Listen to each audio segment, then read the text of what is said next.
Cacing tanah mungkin menjadi hewan yang menggelikan bagi sebagian besar orang. Bagaimana tidak?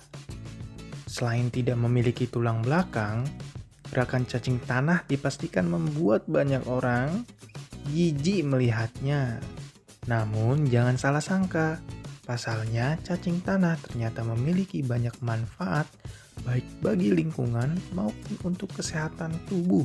Tak salah bila banyak orang yang membudidayakan cacing tanah karena akan sangat menguntungkan. Yuk kita langsung saja tanya ke pengurus dari budidaya cacing tanah di IPB University. Halo teman-teman semua, kali ini kita akan mencari lebih tahu lagi nih tentang cacing. Nah, ini saya sekarang sudah berada di fasilitas peternakan di IPB bersama dengan Bapak Ahmad. Mungkin Bapak bisa memperkenalkan diri. Baik, terima kasih. Selamat datang ya di kita. Ini adalah salah satu fasilitas yang ada di peternakan di IPB, yaitu ini adalah kandang C yang kita sebut adalah kandang unit Satwa Harapan, di mana kita akan pelihara beberapa jenis hewan. Yang hewan ini menjadi Satwa Harapan.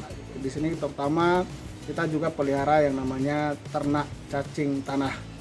Di sini kita punya beberapa jenis, ada cacing tiger, ada cacing lumbricus rubellus, ada cacing ferretima, dan memang di Indonesia yang paling banyak dipelihara itu adalah cacing lumbricus.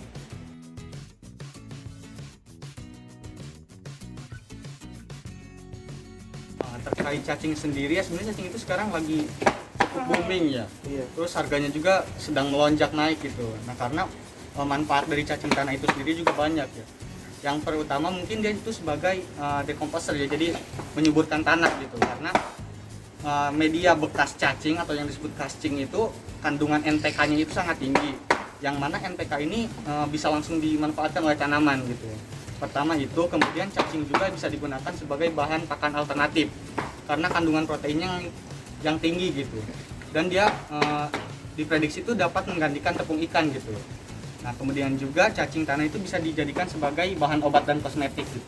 Jadi sangat banyak sekali pemanfaatan dari cacing tanah ini.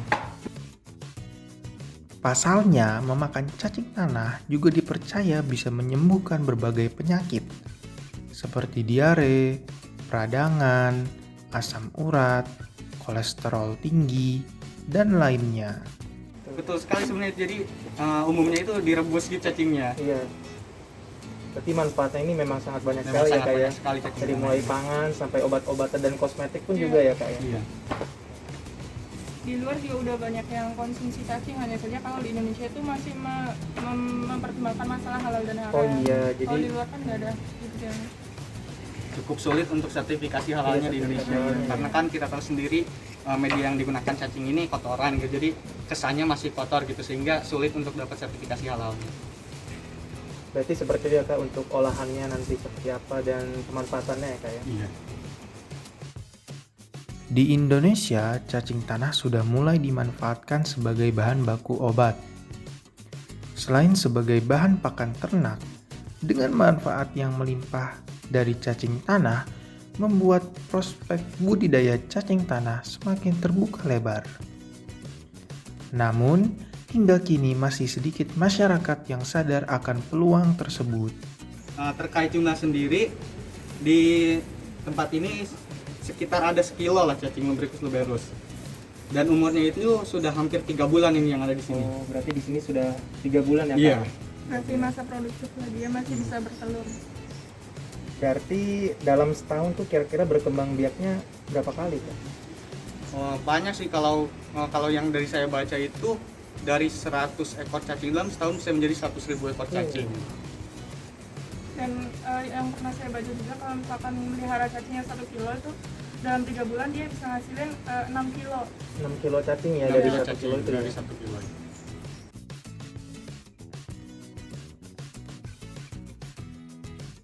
Sebenarnya cacing itu pakannya itu di medianya itu sendiri. Jadi media yang digunakan untuk cacing itu juga sebagai sumber pakannya. Nah, di sini itu biasanya kami menggunakan kotoran ternak ya sebagai media dan pakan cacing itu sendiri, seperti kotoran sapi, kotoran kambing atau domba, dan bisa juga kotoran ayam gitu. Nah jadi biasanya yang paling umum sih kotoran sapi biasanya. Pertumbuhan juga cukup bagus di kotoran sapi, tapi kotoran domba juga sebenarnya bisa gitu. Kemudian untuk pakannya sendiri kadang ada juga yang ngasih tambahan gitu, seperti ampas, tahu, seperti itu bisa juga.